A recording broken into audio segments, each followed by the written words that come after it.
Everybody loves graphs, don't they? Here's a graph. There's a link below. Maybe you could follow along with me. Maybe not, right? Can't see it unless you bring up the picture. Maybe the detail's a little too fine. No, it's not. There's not another chart out there like this. There's a lot of charts on lighting of various kinds, but nothing like this. I mentioned before that there's, in another video, that there's absolutely no downside to sensor saturation. None. There just isn't any. But a lot of people took sensor saturation with overexposure and clipping highlights. Sensor saturation means saturation, kind of like filling your cup right to the level it's about to spill over. There's no downside to that. Basically, I said in that prior video that one of the fundamental premises is to remember is that saturate in your camera but expose in your computer. If you want a scene to look 90% black, for example, there's no reason to spot meter for the highlights. For example, you want to do a rim shot of someone's face. I'm just going to spot meter for that. And want the shot to. This is one of the downsides of using mirrorless cameras is the WYSIWYG. What you see is what you get. It's like, yeah, I'm going to dial in that. That's how I want the shot to look. Well, that's nice and all, and the shot comes out looking like that, but you didn't actually give full possible exposure to all the intertonal details of the highlights or the midtone, which is the actual true tonality of the face, for example, in this analogy, to the shots. And what you're doing is you are exposing in your camera as opposed to exposing in your computer. You should need to be saturating in your camera. If you want it to look like 90% black, for example, don't do that in your camera. There's no advantage to doing that. You take care of all, and this is another reason why it's so incredibly important to be shooting raw. You need to give it the maximum possible exposure for what it is you're shooting.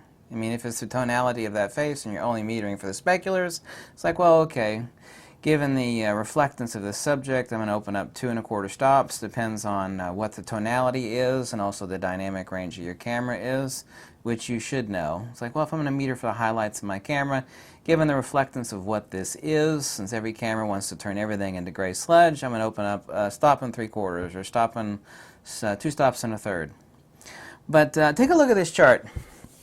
And what we have on the left is an increasing intensity of light. On the bottom we have dusk, sunset, dawn, indoor levels, bright sunlight. Up here we have speed light and studio strobe. Over here we have increasing duration, 1/20,000th of a second, which is typical 1/32nd power from a speed light. For example, 1/10,000, 1/8,000. I have a blue line here representing mech shutter. In other words, this is the boundary where mechanical shutters actually exist. And all these little stars represent basically 100% of photography. We actually have here 6 different groups. We have a speed light and studio strobe group up here. We actually have a high-speed sync group right here. Down here on the left, we actually have double exposure, which is a combination of, most people don't realize that all flash photography is a double exposure. In your camera, so far as exposure goes, we have gain in time and SNR. Gain, of course, being aperture, time being shutter speed, and SNR being signal to noise ratio. ISO is not part of exposure in digital photography. The double exposure comes from the actual secondary illumination in addition to the ambient illumination, and that's why double exposure exists over here regarding a dusk or sunlight or indoor level. So we actually have a combination of both things, so I can't actually superimpose those two. Here we have bright light or indoor levels of illumination. We have daylight ambient photography, the white stars here, and then we actually have a trail of stars down here to indoor photography, whatnot, so on and so forth. Low light photography, club scenes, night shoots. Obviously, as far as sensor saturation, no one's complaining about doing astrophotography. You get what you get, and you take care of it in your computer, right? So whatever the shot requires, or you can only do with what you can do. I mean, you can't use a flash indoor in the wedding ceremony. You can't use a flash for event photography. That's a given. All the little yellow stars down here, we have low light ambient photography. You get what you get. You can't take a flash, or you didn't bring a flash. Nobody wants to pack a flash around.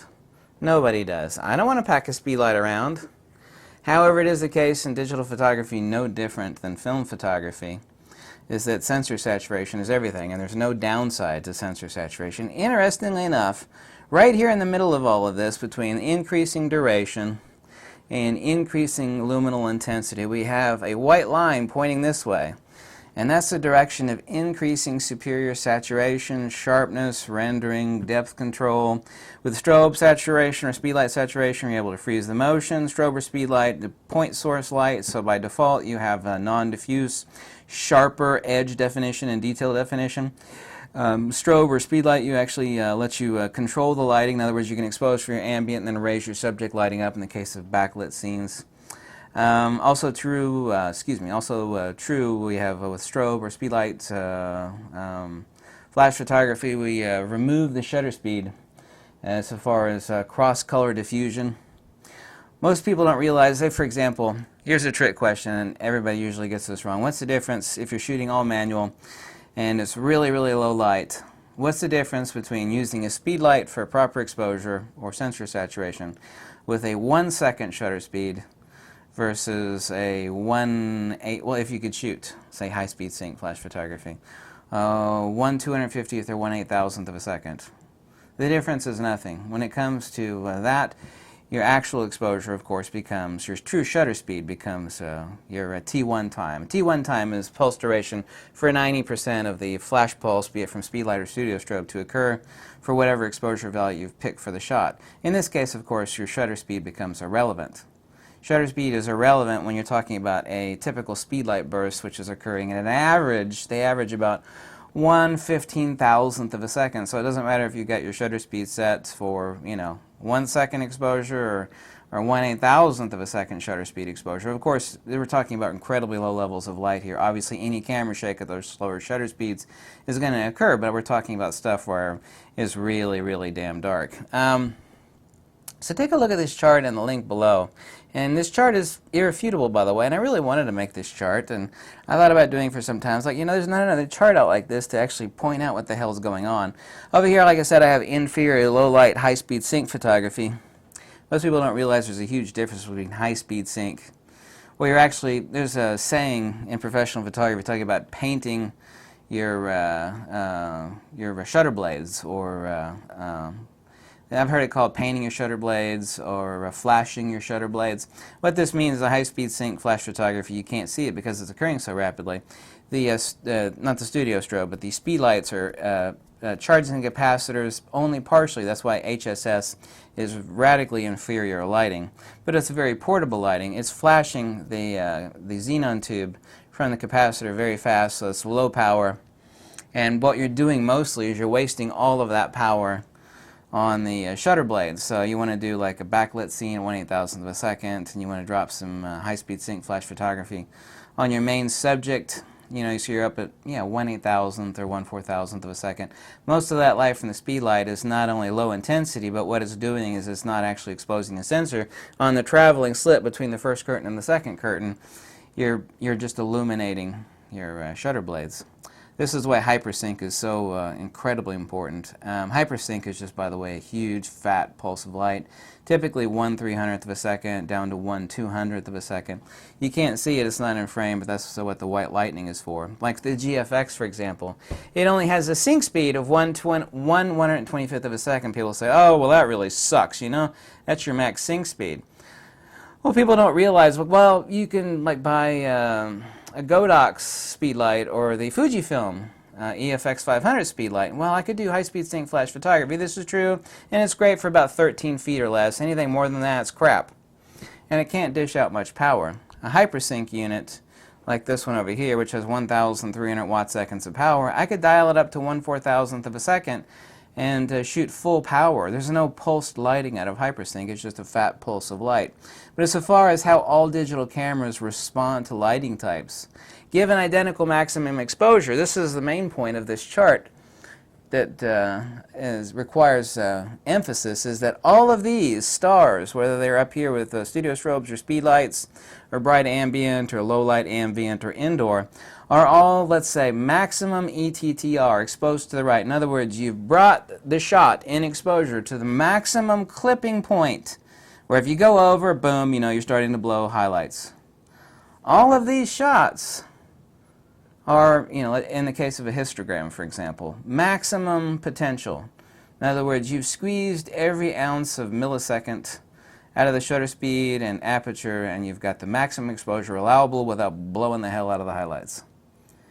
Still, with all of these, under perfect, well, not perfect, there's no such thing as perfect in photography or exposure, under ideal conditions of, hey, here's a perfect shot, I'm going to dial it in for maximum exposure, under all of these conditions, still, there is this white arrow pointing up here that is undeniable. We have direction of increasing superior saturation, sharpness, and rendering. When you have incredibly low duration and incredibly high intensity, this is why 95% of all professional photography is speed light and studio strobe, and/or sometimes a combination of both, obviously so. Everything is down here, within the realm of the shutter. And of course we know we have electronic shutter. Over here we have something special. It's a combination of two things, because all flash photography is a double exposure. We're talking about your ambient plus your flash photography. Over here we have the circle of your shutter is exposing for your ambient, and you're raising your speed light or your studio strobe up to match the subject in low light or sunset, even in bright sunlight. So it actually should increase all the way up here, this oval. So we have these 6 areas encircled by the green ovals of every, basically 99% of all photography. But everything, 2 important points, everything here is assuming maximum exposure for your camera. Let's just say it's one camera. One camera is doing all these things. And you've had the time for all these different types of photography to whip out a light meter. It's like, this is the maximum dynamic range my camera is capable of. Boom, I've hit the shot. I can't take it any further without clipping the highlights. This one camera, or any damn camera, all of these types of photography, okay? You will notice, in doing same, that the results up here, going this way, will always be far superior.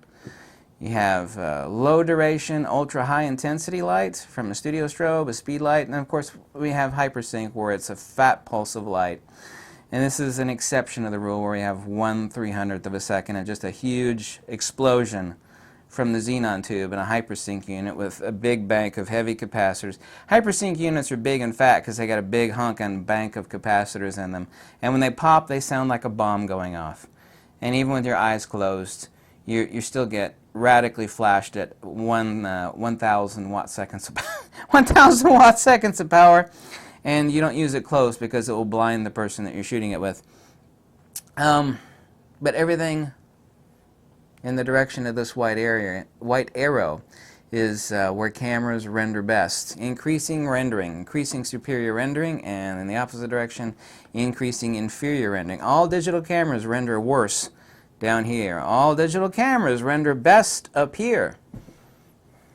Period. Of course, when we're talking about, there's a phrase in photography that should be banned. We're talking about, and another YouTuber mentioned it from another camera that had one step better dynamic range. And the phrase in photography that should be banned, as I proved half a year ago or so, is image quality. When someone says image quality, this doesn't mean crap. Image quality, I gave a list of at least 32, and there's more than 32 actually attributes that define image quality denotatively. But if we take image quality collectively, everything gets superior up here. It doesn't matter if it's a Sony, a Nikon, a Fuji, it doesn't matter what the hell it is.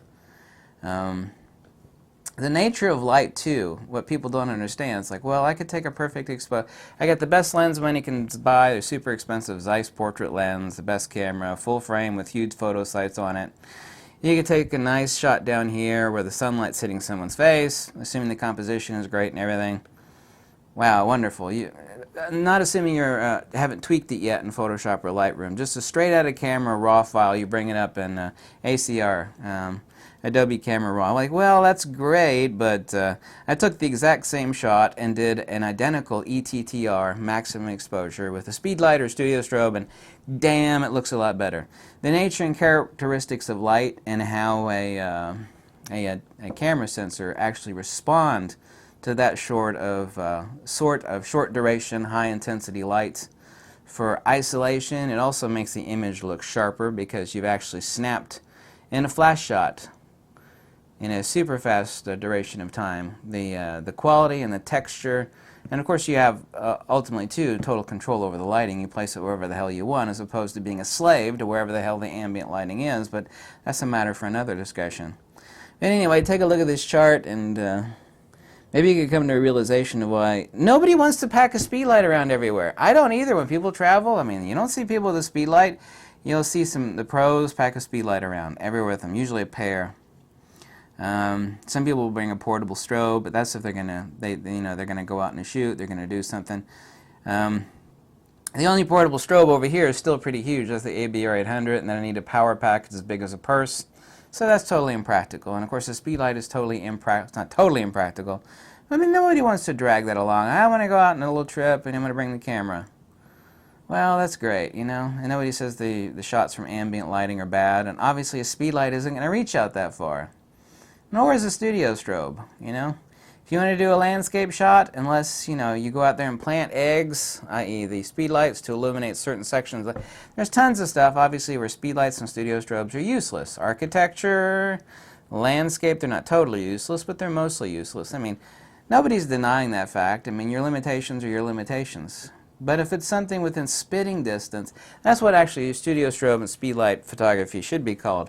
If you could spit at it, if you're really good, that sounds kind of gross, doesn't it? If you can really good at spitting and you can hit it, I say like master spitters can, not that I know this sort of stuff, master spitters can go about 20, 25 feet. If you can basically spit at it, you should be popping it with a studio strobe, unless you're not allowed to, like event photography, the wedding ceremony. I know all that crap, all right? But if you could spit at it, you should be whipping out the speed light. I mean, that's a general rule of thumb. If you could spit at it, you should be whipping out a speed light. Just remember that saturating your cameras always, because there's no downside to saturation, and expose in your computer. People say, well, I'm going to expose, you know, that's what my camera's for. It's for exposure. We got gain in time, shutter speed, aperture, and SNR, signal to noise ratio, and the native gain of the sensor, and the signal processing, yada yada. You know, you need to be dropping as much light as possible without clipping anything, and then do the exposure in Lightroom or Photoshop. Not only that, but this is also the reason why it's insanely important to be shooting RAW.